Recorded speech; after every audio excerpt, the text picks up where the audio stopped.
On the screen, we can see a refrigeration manifold gauge set.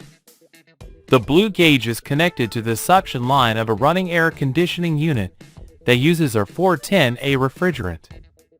The visible symptom is a continuous and rhythmic vibration or pulsation of the needle, indicating instability in the system's evaporation pressure.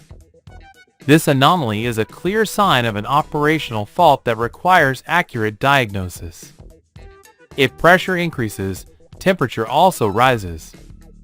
If pressure drops, freezing may occur, reducing cooling efficiency.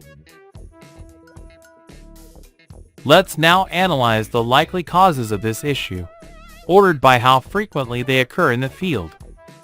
Cause 1. Moisture inside the system due to improper vacuum.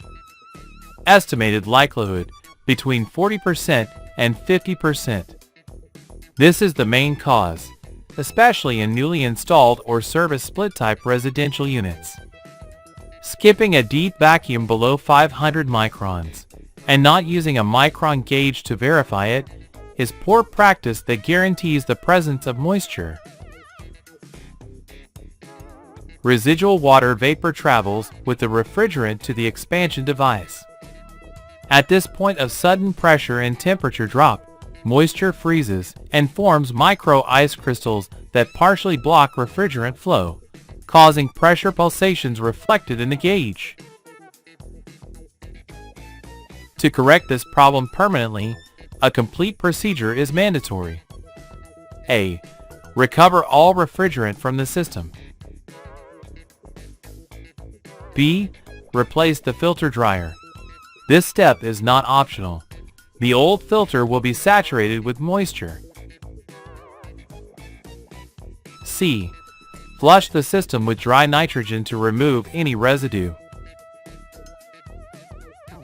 D.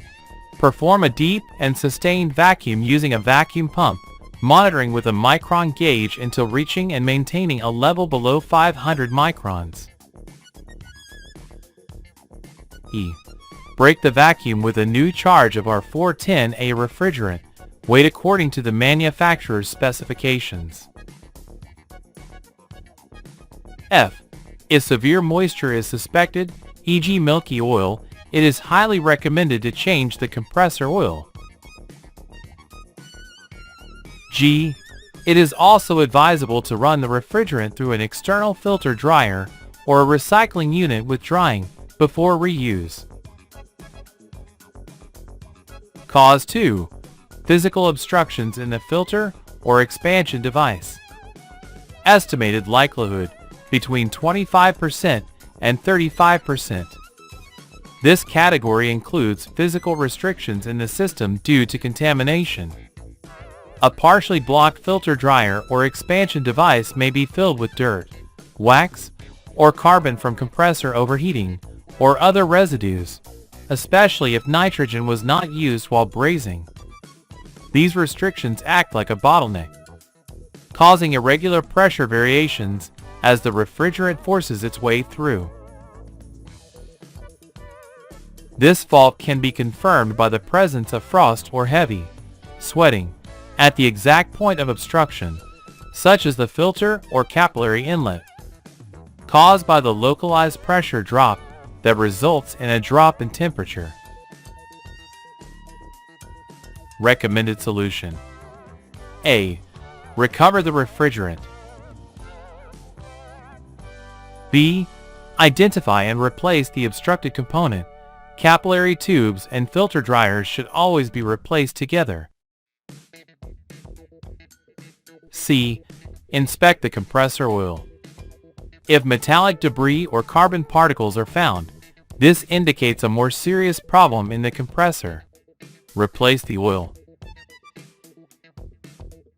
D. Perform a high-pressure flush with dry nitrogen. 150 to 200 psi is generally safe and effective to clean the piping.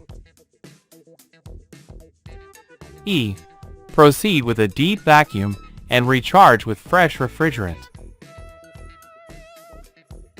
F. Replace the refrigerant if acid formation, strong odors, burnt oil, sludge, or black contamination are present, or if the refrigerant was used in a system with a burnout or shorted compressor. G. Always run the refrigerant through an external filter dryer or a recovery machine with a drying function before reuse. Cause 3. Faulty thermostatic expansion valve, TXV.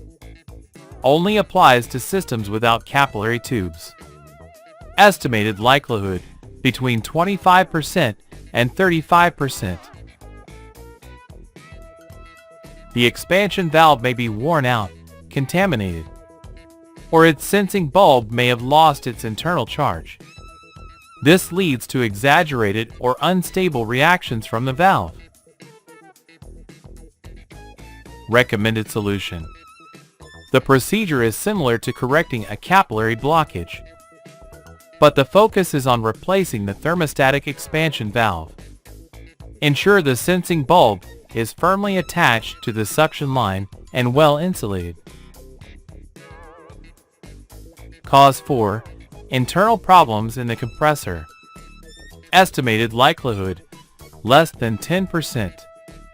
This is the least common cause for this specific symptom and is typically diagnosed by exclusion once other causes have been ruled out. A failure in the suction or discharge reed valves prevents the compressor from sealing properly. Some compressed gas leaks back to the low pressure side, causing a pulsating pressure.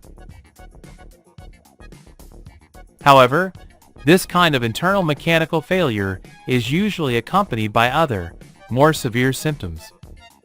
Loud and unusual metallic noises coming from the compressor.